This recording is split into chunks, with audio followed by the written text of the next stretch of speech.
बारिश की बूंदें एक खिड़की के शीशे से रिसकर मेरे चेहरे पर आ गिरी, ठीक उसी तरह जैसे बरसों पहले मेरे अपने आंसू गालों पर बह निकले थे।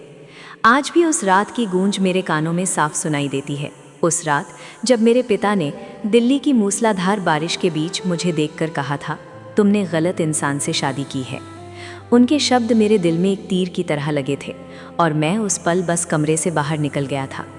उस घटना के बाद मैं कभी पहले जैसा नहीं रहा। ये याद हमेशा मेरे साथ रहेगी, एक गहरे जख्म की तरह, एक अनकही कहानी की तरह। नमस्कार दोस्तों, स्वागत है आपका दीपिका स्टोरी चैनल पर। आज मैं आपके लिए एक ऐसी कहानी लेकर आई हूँ जो प्यार, विश्वास और परिवार के जटिल रिश्तों की गहराइयों में आपको ले जाएगी। ये कहानी सिर्फ एक घटना नहीं, बल्कि एक जीवन बदलने वाले मोड़ की दास्तान है। इस कहानी को पूरी तरह से महसूस करने के लिए मैं आपसे अनुरोध करती हूँ कि हेडफोन का इस्तेमाल करें, और अगर आपने अभी तक हमारे चैनल को सब्सक्राइब नहीं किया है तो कृपया अभी सब्सक्राइब करें। तो चलिए शुरू करते हैं आज की ये भावनात्मक यात्रा। राहुल और प्रिया की कहानी दिल्ली और मुंबई की सरहदों को पार करती हुई एक ऐसी प्रेम कहानी थी जिसे सुनकर लोग अक्सर मुस्कुरा उठते थे। राहुल दिल्ली का एक सीधा साधा महत्वाकांक्षी लड़का जो अपने सपनों को पूरा करने के लिए जी जान लगा देता था, और प्रिया मुंबई की एक जीवंत आत्मनिर्भर लड़की जिसकी आंखों में एक अलग चमक थी, एक ऐसी चमक जो राहुल को पहली नज़र में ही खींच ले गई थी। वे दोनों एक इंटर्नशिप प्रोग्राम के दौरान बेंगलोर में मिले थे। राहुल को प्रिया की बेबाकी और उसकी बातों में छिपी गहराई पसंद आई, तो प्रिया को राहुल का शांत स्वभाव और उसकी आंखों में दिखने वाली ईमानदारी भा गई थी। बेंगलोर के कैफ़े जहां उन्होंने घंटों बातें की थी, कॉलेज की लाइब्रेरी की वो शांत कोने जहां वे एक दूसरे को देखते ही मुस्कुरा उठते थे, और वो बारिश की शामें जब वे बिना किसी परवाह के सड़कों पर घूमते थे, ये सब उनकी प्रेम कहानी के पहले अध्याय के गवाह थे। उनकी दोस्ती धीरे धीरे प्यार में बदल गई।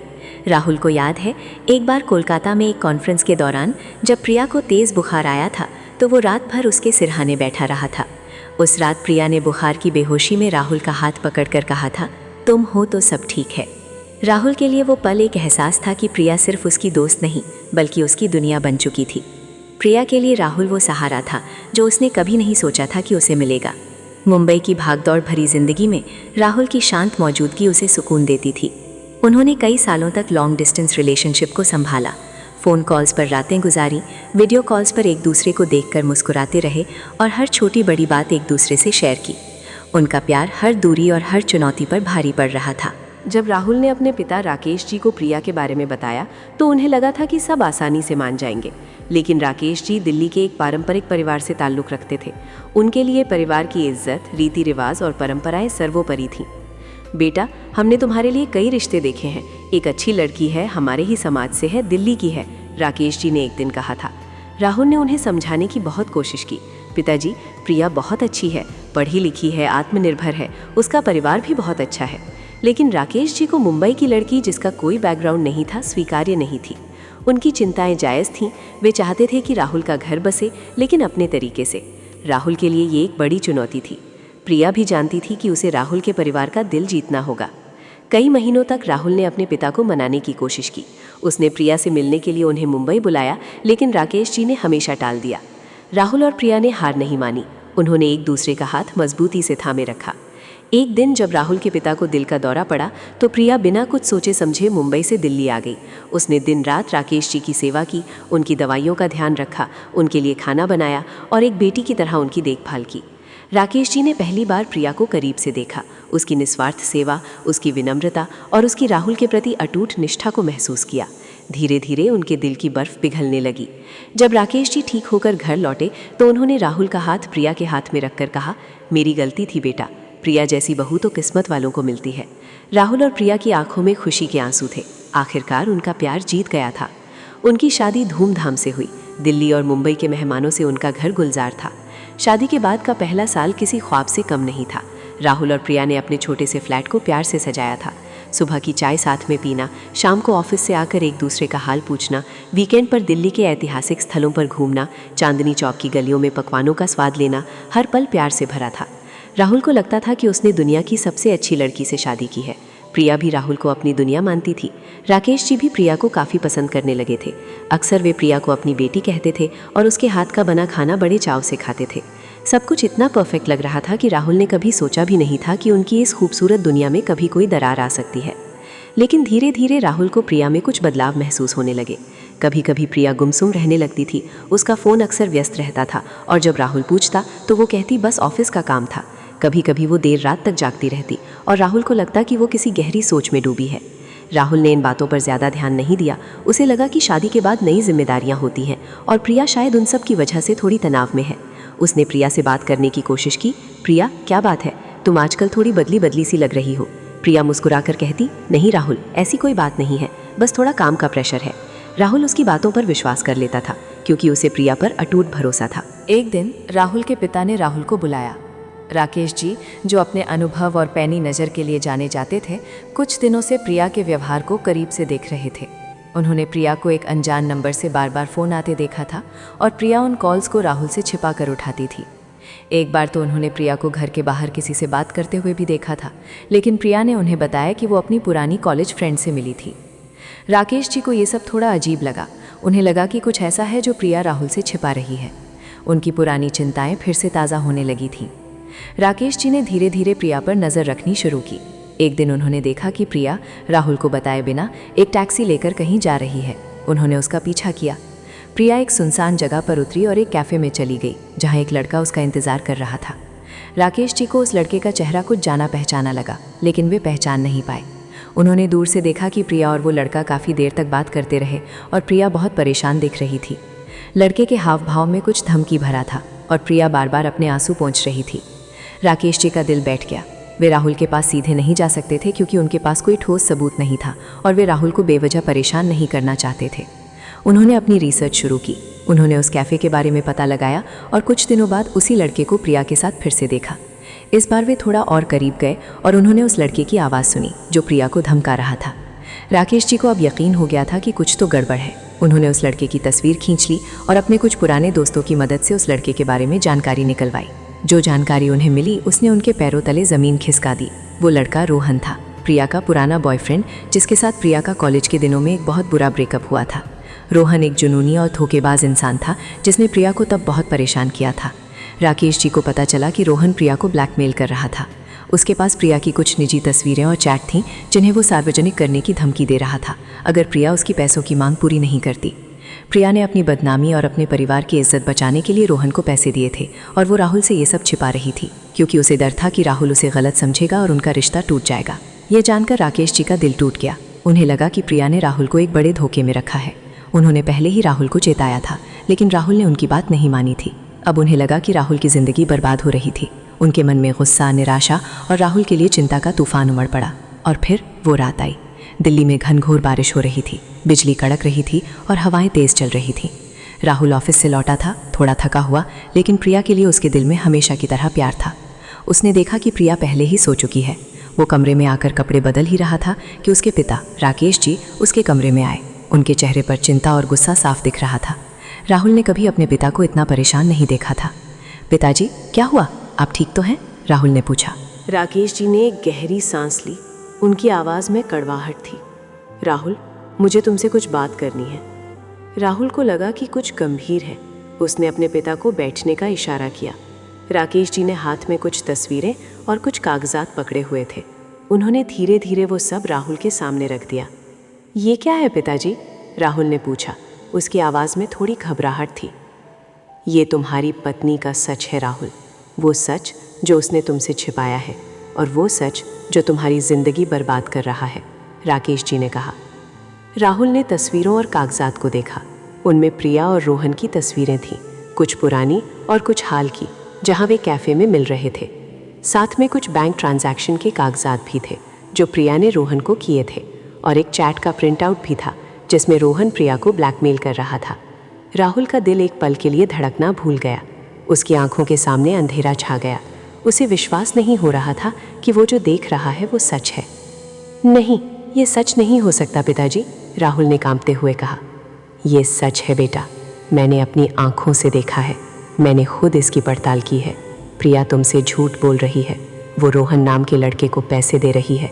वो उसका पुराना बॉयफ्रेंड है जो उसे ब्लैकमेल कर रहा है, राकेश जी ने कहा। उनकी आवाज़ में दर्द था लेकिन दृढ़ता भी थी। राहुल के दिमाग में एक तूफान उठ खड़ा हुआ। उसे प्रिया के बदले हुए व्यवहार, उसके गुमसुम रहने के पल और उसकी अनजानी कॉल्स याद आ गईं। सब कुछ एक एक करके उसके सामने आता गया। उसके भीतर का विश्वास जो उसने प्रिया पर रखा था, टुकड़े टुकड़े हो गया। पिताजी, आप ये कैसे कह सकते हैं?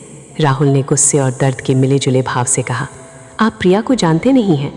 मैं जानता हूँ बेटा, और मैं ये भी जानता हूँ कि तुमने गलत इंसान से शादी की है। राकेश जी ने अपनी आवाज़ थोड़ी ऊंची करके कहा। तुमने उस पर आंखें मूंद कर विश्वास किया, जबकि मैंने तुम्हें पहले ही समझाया था ये लड़की तुम्हारे लायक नहीं है। वो शब्द, तुमने गलत इंसान से शादी की है, वो शब्द मेरे दिल में सीधे जाकर लगे। मेरे पिता, जिन्होंने प्रिया को अपनी बेटी माना था, आज वे ही उसे गलत कह रहे थे। मेरा पूरा संसार एक पल में बिखर गया। जिस प्यार को मैंने अपनी ज़िंदगी का आधार माना था, वो झूठ की नींव पर खड़ा था। जिस विश्वास पर मैंने अपनी शादी की इमारत खड़ी की थी, वो रेत की तरह ढह गया था। मैं उन शब्दों को बर्दाश्त नहीं कर पाया। मेरे दिमाग में एक अजीब सा अंधेरा छा गया। मुझे उस पल कुछ भी समझ नहीं आया। मुझे बस वहाँ से निकल जाना था, उस सच्चाई से दूर, उस दर्द से दूर। बिना कुछ सोचे, बिना अपने पिता को कुछ कहे, मैं कमरे से बाहर निकल गया। दिल्ली की रात गरज रही थी, बिजली चमक रही थी और मूसलाधार बारिश हो रही थी। मैं बिना छाते के, बिना किसी मंजिल के उन सड़कों पर भागता चला गया। बारिश की बूंदें मेरे चेहरे पर पड़ रही थी, लेकिन मुझे उनकी ठंडक महसूस नहीं हो रही थी। मेरे दिल में एक आग लगी थी, एक ऐसी आग जो मुझे अंदर ही अंदर जला रही थी। मेरे दिमाग में सिर्फ मेरे पिता के शब्द गूंज रहे थे, तुमने गलत इंसान से शादी की है। और प्रिया का चेहरा, जो हमेशा प्यार और सच्चाई से भरा लगता था, अब मुझे एक अजनबी जैसा लग रहा था। मैं घंटों दिल्ली की सड़कों पर भटकता रहा। कनॉट प्लेस की जगमगाहट भी मुझे अंधेरी लग रही थी। इंडिया गेट के पास घूमते हुए मुझे हमारी पुरानी यादें सता रही थीं, जब हम दोनों यहाँ आकर घंटों बैठे रहते थे, अपने सपनों की बातें करते थे। मैं एक बेजान लाश की तरह घूम रहा था, जिसके अंदर का सब कुछ मर चुका था। मुझे समझ नहीं आ रहा था कि मैं क्या करूं। क्या प्रिया ने मुझे धोखा दिया है? क्या हमारा प्यार सिर्फ एक भ्रम था? मेरे पिता ने हमेशा मेरे भले के लिए सोचा था। क्या वे सही थे और मैं गलत? ये सवाल मेरे दिमाग में हथौड़ों की तरह बज रहे थे। बारिश थोड़ी धीमी हुई, लेकिन मेरे आंसू नहीं रुके। मैं एक पार्क में जाकर एक बेंच पर बैठ गया। मेरे कपड़े पूरी तरह से भीग चुके थे, लेकिन मुझे ठंड नहीं लग रही थी। मेरा दिल इतना भारी था कि मुझे अपने शरीर का वज़न भी महसूस नहीं हो रहा था। मैंने अपना फ़ोन निकाला। प्रिया के कई मिस्ड कॉल्स थे, मेरे पिता के भी, लेकिन मैं किसी का फ़ोन नहीं उठाना चाहता था। मुझे इस सच्चाई का सामना करने की हिम्मत नहीं थी। सुबह होने वाली थी। सूरज की पहली किरणें आसमान में लालिमा बिखेर रही थीं, लेकिन मेरे जीवन में सिर्फ अंधेरा था। मैं जानता था कि मुझे घर जाना होगा, मुझे इस सच्चाई का सामना करना होगा। मैं लड़खड़ाते कदमों से घर की ओर चल पड़ा। जब मैं घर पहुंचा तो प्रिया दरवाजे पर खड़ी मेरा इंतज़ार कर रही थी। उसकी आंखें सूजी हुई थीं और उसके चेहरे पर डर साफ दिख रहा था।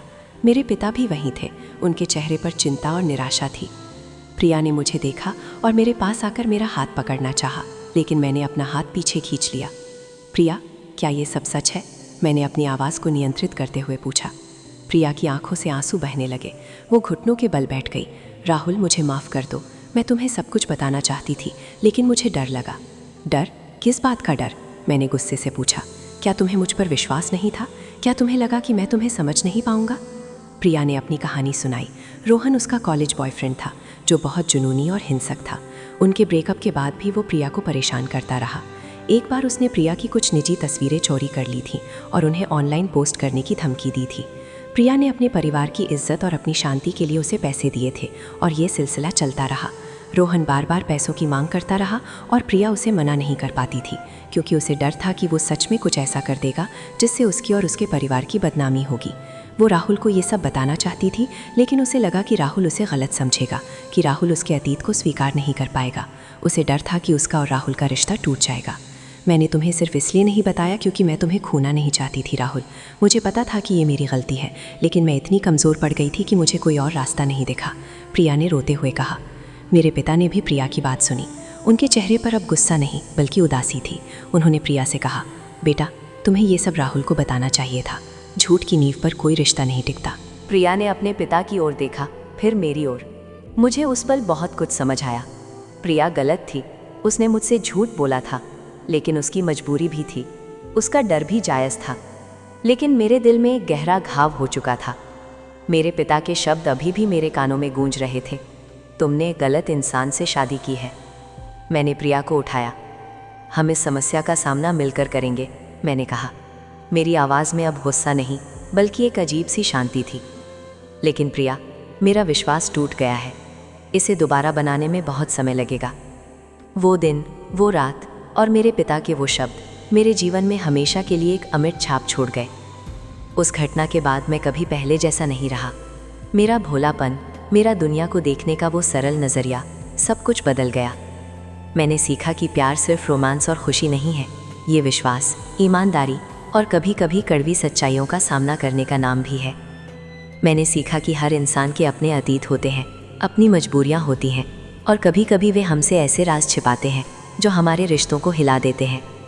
प्रिया और मैंने मिलकर रोहन का सामना किया, कानूनी मदद ली और उसे उसकी जगह दिखाई। प्रिया आखिरकार उस ब्लैकमेल से मुक्त हुई। हमने अपने रिश्ते को दोबारा बनाने की कोशिश की, ईंट ईंट करके, विश्वास की नींव को फिर से मजबूत करते हुए। यह आसान नहीं था। मेरे पिता भी प्रिया को माफ़ कर चुके थे, लेकिन उनके मन में एक टीस हमेशा रही। आज हम एक दूसरे के साथ हैं। हमारा प्यार मजबूत हुआ है क्योंकि हमने सबसे मुश्किल दौर का सामना किया है। लेकिन मेरे अंदर का राहुल, जो उस रात बारिश में निकला था, वो अब बदल चुका है। वो अब और ज़्यादा सतर्क है, ज़्यादा समझदार है, लेकिन साथ ही उसके दिल में एक हल्का सा दर्द हमेशा रहता है। मेरे पिता के वो शब्द, तुमने गलत इंसान से शादी की है, एक याद की तरह मेरे साथ रहेंगे। मुझे ये याद दिलाते रहेंगे कि ज़िंदगी में सब कुछ उतना सीधा नहीं होता जितना दिखता है और रिश्तों में विश्वास सबसे बड़ी पूंजी होती है। वो याद मुझे हमेशा ये भी बताती है कि प्यार का मतलब सिर्फ एक दूसरे के साथ होना नहीं, बल्कि एक दूसरे के सच को, उसकी मजबूरियों को और उसके अतीत को भी स्वीकार करना है, भले ही वो कितना भी दर्दनाक क्यों ना हो। दोस्तों, ये थी राहुल की कहानी। एक ऐसी कहानी जो हमें सिखाती है कि रिश्ते जटिल होते हैं और विश्वास की डोर बहुत नाजुक होती है। कभी कभी हमें सबसे मुश्किल सच्चाइयों का सामना करना पड़ता है और उस पल हमारी ज़िंदगी हमेशा के लिए बदल जाती है।